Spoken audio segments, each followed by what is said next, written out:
The private investments into global fintech raised from 2010 from 2 billion to 19 billion, roughly 19 billion in 2015. So there's a huge interest globally on this industry. And one of the investors in this field is our next speaker, Morten Lund. I guess you all know Morten from his investments. He invested in more than, or he successfully invested in more than 100 plus startups, co-founded a lot of them, and you might know him from his early investment into Skype, of course. He's really a rock star, and he's not only an investor, and he's also an innovator himself. So he created Hippocorn, which is his financing vehicle, his investment vehicle. But also he's spending 50% of his time innovating himself. So he has a laboratory where he's working, and not only on digital products, but also on hardware products. So pretty interesting. I would like to know more about this, and of course how he sees the fintech world evolving. So please welcome on stage from Denmark, Morten Lund.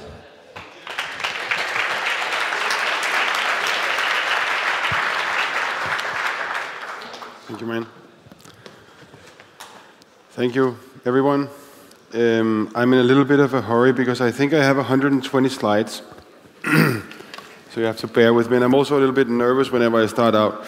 So you probably know my name. I come from sales and marketing. I started a web agency before the internet was working.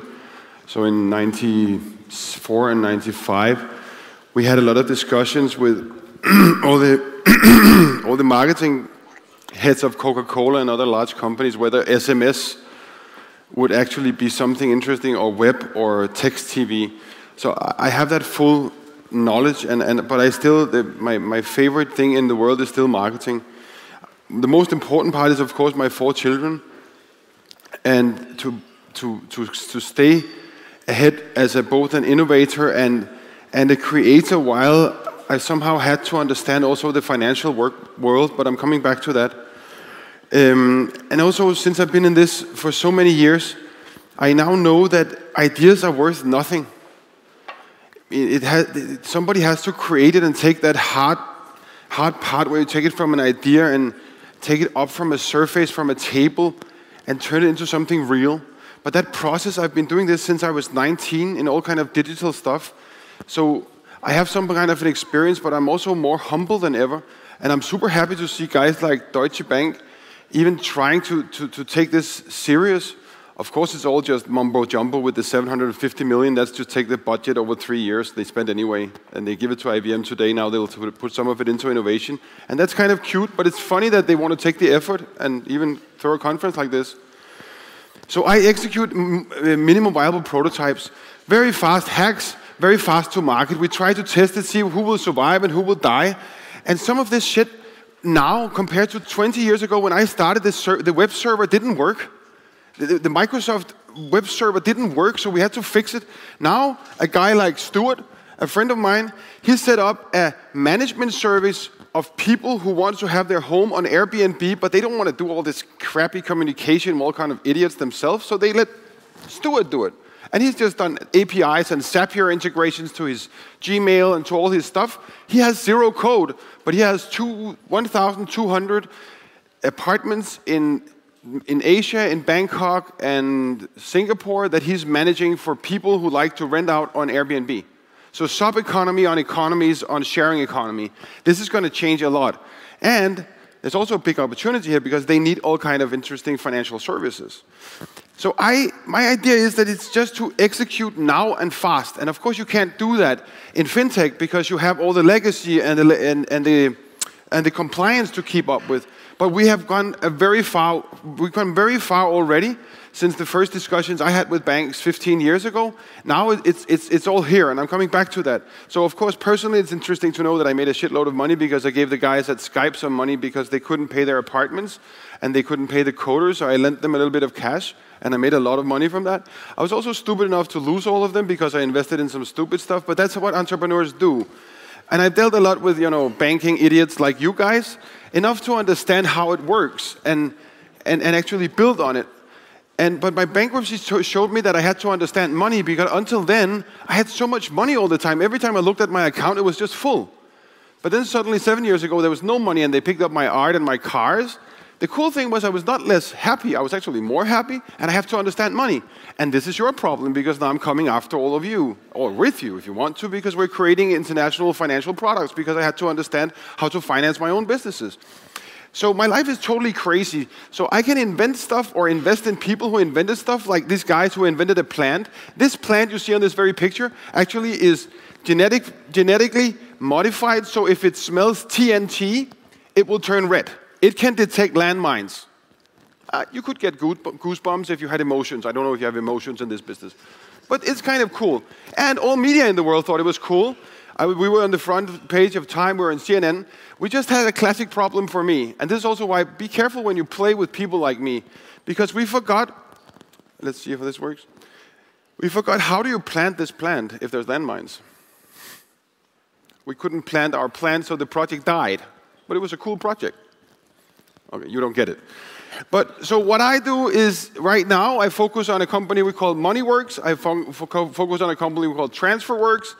You know, from the past, I was part of Kazaa, Skype. I built this Bulgar thing. TradeShift was my big revelation into understanding fintech. So TradeShift is the most boring company that I've ever been part of. We started 7 years ago when I was bankrupt.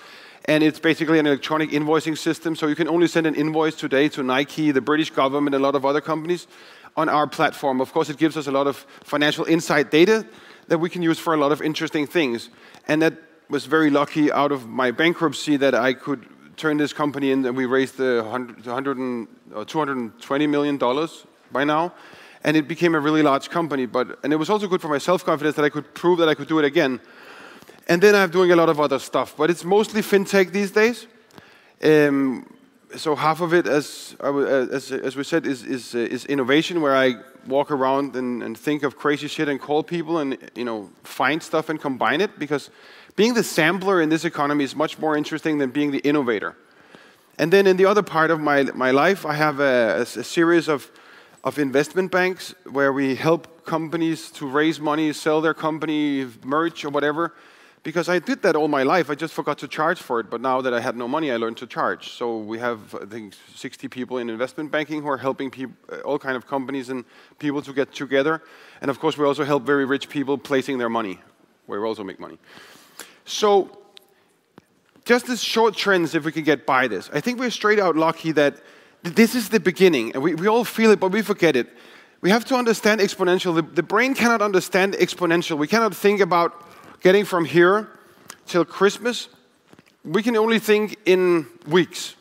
But if we put anything exponential into it and do that in our business life, take a photo of this screen. Because when you get this, then you see what the potential of online business is. Because we have a global market and we can actually reach crazy growth curves if we just dive enough into the marketing and understand all those channels. I'm coming back to that. So we have to know the growth and the very importance of the KPIs of this business. We have to understand the area of disaster. All of you guys who are going to play just a little bit with an interesting, innovative idea will have to manage this area of disaster.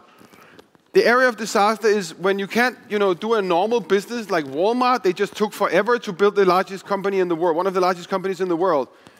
Well, Amazon, they didn't really want to believe in this, so they started investing. And all the time, Amazon has been investing to become bigger or more profitable, unless they never showed any fucking profit at Amazon, which is a little bit hard for this equation.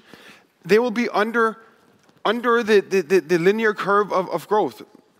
The other thing, you don't think about it, because we don't think about stuff we have that is just here in our present, but all the supercomputers you have in your pockets was, if 15 years ago, it would cost $20 million and it would be lying in a bank and it would probably be plastered with something called AS400. Some of you will see this joke. Now you can buy it for under $100, and there's another scheme. The guy who's the richest man in the world, he's the biggest loser in the mobile world. Nobody uses Windows for the phone. How many has a Windows mobile phone in here? Does he exist? He doesn't. He exists.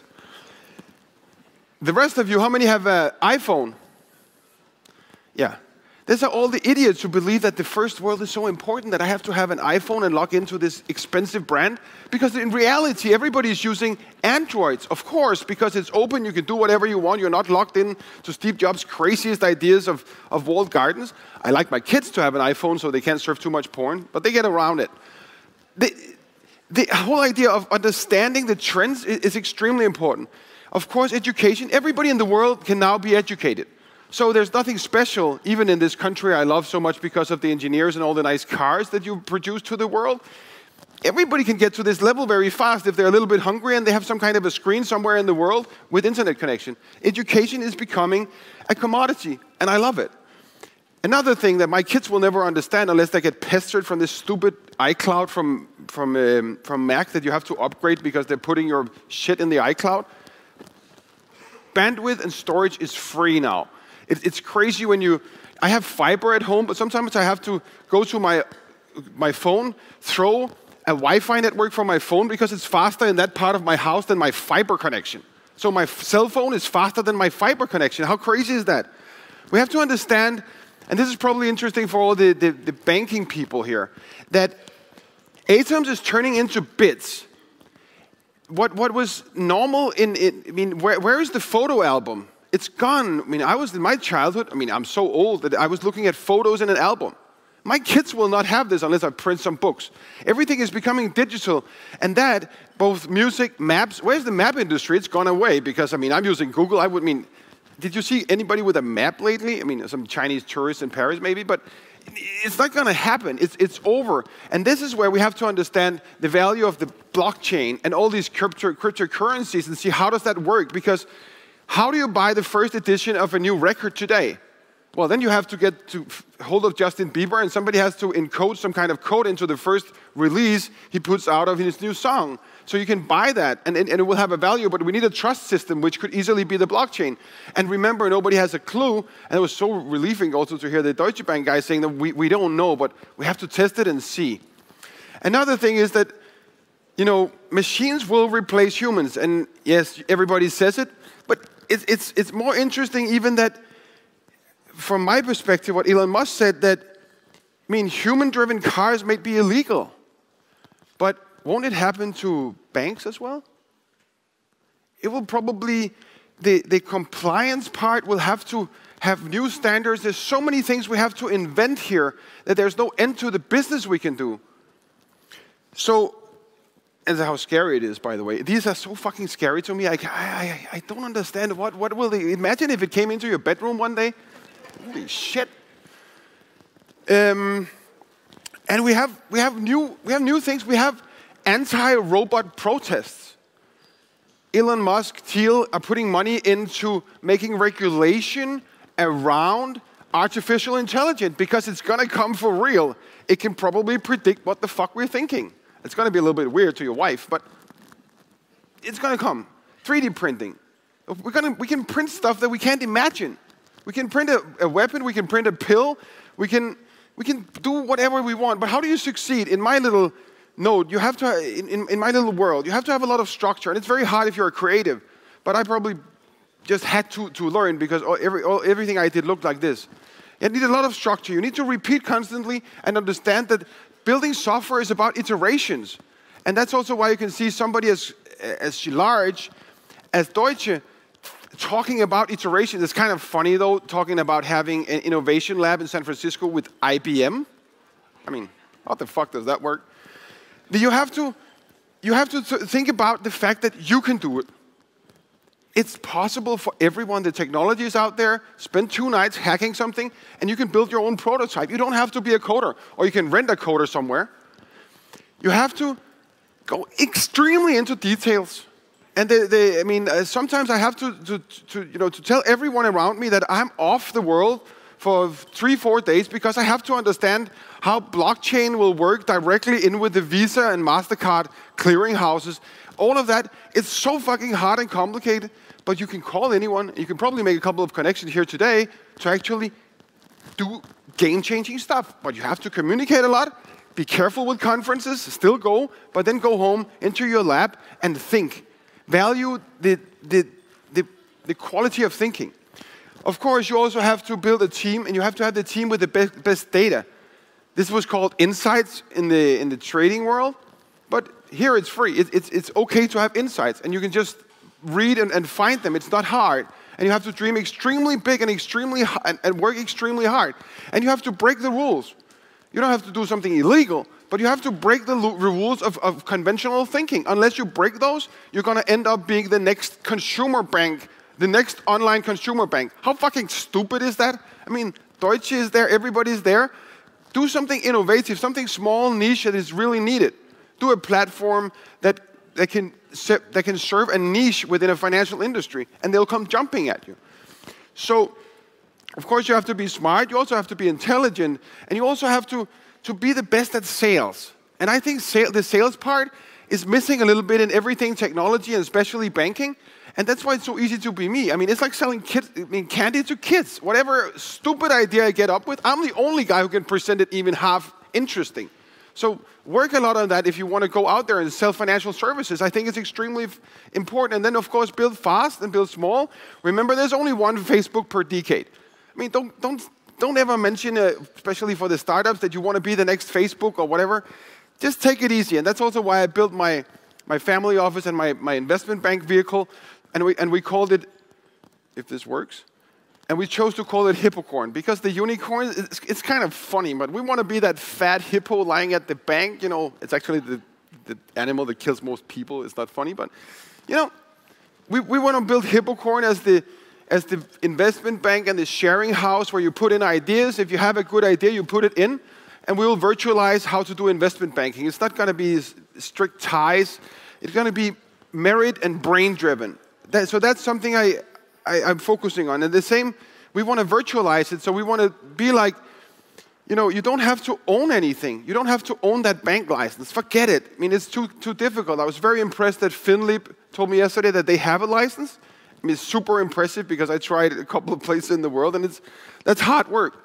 But that's also a skill. But remember, all these companies, they own nothing. Facebook don't own their content, but they're going to profit immensely from it. Airbnb, they're doing a pretty nice business from not owning anything but a platform. 3 guys in a garage anywhere can do it, and you guys can do it if you combine it with the right, skills. And then remember that it's so cheap. Back to this, reality is that, even the Amazon services now are getting undercut by both Facebook and Google. You can develop the craziest stuff, get access to the craziest machines, the craziest e-learning for free. It has never happened before. The same with staff. And I don't want to go through it. So how exactly do I work? So I throw these concepts and ideas, very unstructured, like sampling. It's a little bit of this and a little bit of that. And then I try to identify whether it's viable by going and selling it to a client. And then we try to staff it up after. Can we have the sound? No. Okay, so this is not funny at all. Without sound, at least. So financial technology and data-driven strategies is what I'm a little bit obsessed with these days. So for here, I really love Germany, and it's interesting to get the perspective. I mean, all the engineers, all the stuff that came out, also that you have buffets and swinger clubs, I heard. It's kind of weird. And the summers. And then I think you have a guy who really changed something in financial technology, Matthias. He built Fidor Bank, and they're doing so well. But the problem is, when you get success with a consumer bank, then you have a side problem with it. You need to raise a lot of equity, and you basically lose your company over time if you get really successful. And that's something you really have to think about whatever you go into with fintech, to understand the underlying capital structures, because it's very hard. So now I'll take the full speed of finishing this presentation. What do I do right now? Well, from TradeShift, I learned a lot. I helped a lot with, I understood and I learned a lot from Fidor and understanding all the banking part. I created a secret project that I'll tell a little bit about today called MoneyWorks. And with all the knowledge, we created something. The first product we created was Cashworks, which is the most simple factoring algorithm for large companies. basically we offer people to pay them a little bit before on a discount. There's no rocket science. Again, I'm just a sales guy who can present it. So all the banks, 10 banks in the world are already buying it, and we're moving on with that. Another, this is the walkthrough. It's a little bit too boring. And then whatever we make from these companies, we share with the concept, with the buyer, and with the bank, if this works. Another, there's a lot of slides here, huh? Another thing I'm obsessed with is digital collateral. So how do we do digital collateral? Now that you can give me collateral in your website or in your domain or whatever, how will that work? How will we be able to make algorithms for digital collateral so we have not buildings but code and a user base? How is all of that going to work for lending? We're looking a lot at web shops. How do we take collateral in these web shops, give them loans, and structure all of that? Another thing that I have never talked about actually to anyone is MoneyWorks, which is a bank for the small business owners, the pizza guy, the hairdresser. Because most people, they have this feeling when they go into their online bank, they want to shoot themselves. It's a chaotic interface. So with MoneyWorks, we're basically, the strategy is fairly simple. We want to build a bank with two different companies, bank people and bank stack. So we build a full SME bank under another bank's license. So we're starting out in the UK, we're opening in Hong Kong, we've been live in Russia for 8 years, refining this strategy on serving the little guy. All of you who are consultants, you don't know the difference between your own economy and your company economy. Separating all of that, getting it live, and we can offer anybody who has a bank license anywhere in the world to do a 50-50 partnership where we put in half the money, they put in half the money, and we operate the whole thing. We just borrow the license. I also did this in the stock trading with a company called Seco, but it just took us 12 years. We borrowed a license to do stock trading in the US.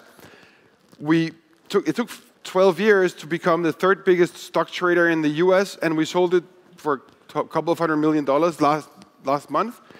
So borrowing a license and then operating under a license is what MoneyWorks will be doing. I am definitely very much out of time, so I'm going to skip a lot of this and go directly to my real passion.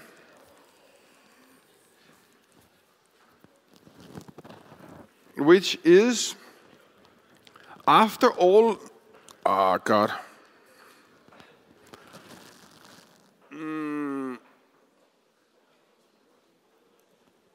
Oh, we still don't have sound?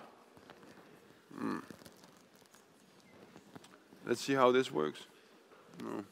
Damn. Okay. What I wanted to tell you about was at the end of all the financial services and the opportunities, what I've been spending a lot of time on is trying to take the digital collateral into the microloan universe. So what we basically built with, it's a pity here. What we built with Coders Trust is a student loan in the third world, where we basically look at, the world has 15 million freelancers right now. They're sitting out there working. We zoomed in on Bangladesh, and we found, there's 500,000 people who are working as freelancers in this country. Imagine if we give them a loan and we take the security in their Odesk or Upwork profile.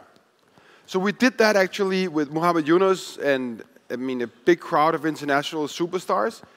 And this year we will educate 10,000 people. They will get a loan. And while they educate themselves and go from $1 per hour on the freelance platforms, we can basically take them to something like $15 per hour. So they can pay back their loan extremely fast, and it can change their life. And that's what is fintech to me. It's a double whopper. We can make a lot of money, but we can also help a lot of people. And Rockefeller Foundation and Tata Group, the biggest companies in the world, are now backing us. So it's rolling out all over India, Africa, a lot of Eastern European countries. And that's what I want to appeal to everyone here to try to do. Something that can also help people who are not that lucky as we are. Also thinking about the changes in Europe right now. I think it's sad. I can't show you the movie with the sound, but it's very good, and I think that's it for me. Feel free to contact me, and have a great day.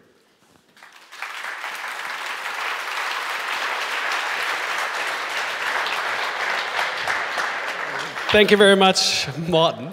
You're welcome. Morten, one question regarding the project in Bangladesh that you did there.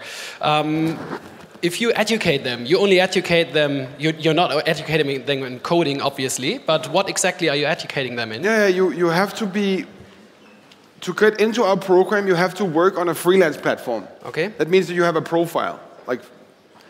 And then we tell you, okay, today you're typing in data for $1 per hour. And then we'll educate you and say, if you do that $1 per hour, then you can maximum make $100 per month. So we will lend you the $100. We'll give you an educational curriculum. So we have universities there. We have 4 schools there. Or you can do it online. And then we'll teach them to do simple code, HTML, simple stuff so they can go from $1 per hour till $8 to $15. I mean, imagine you could do 8 times your payroll. That would be fantastic, actually. Yeah. No, it's very good. Yeah. And do you also teach them with entrepreneurial knowledge? No, we don't want everybody to be an entrepreneur. We're teaching them sales skills because it's very difficult to sell yourself if you're sitting in Bangladesh and selling yourself on an international platform. The guy at the other end could be in San Francisco. You don't have the same reference universe, but we're teaching them sales and coding. So referring back to one of the slides that you showed with Elon Musk, saying that in just 3 years there might be no human-driven cars anymore, 4 years. And you said that also might relate to banks. How did you mean that? How much investments in the future will be still made, or investment decisions will be still made by humans? What would you say? I don't know. I think that's why I'm obsessed with the blockchain. The problem is we have to design the system so that we can have these ledgers of registered data. But as soon as that's in place, the central banks, a lot of the stuff, the financial services will be algorithmic, for sure. So will it be a human or a person running a bank? Is it a human or a person running a bank today? I don't know. Okay. Thank you very much. Morten Lund. You're welcome.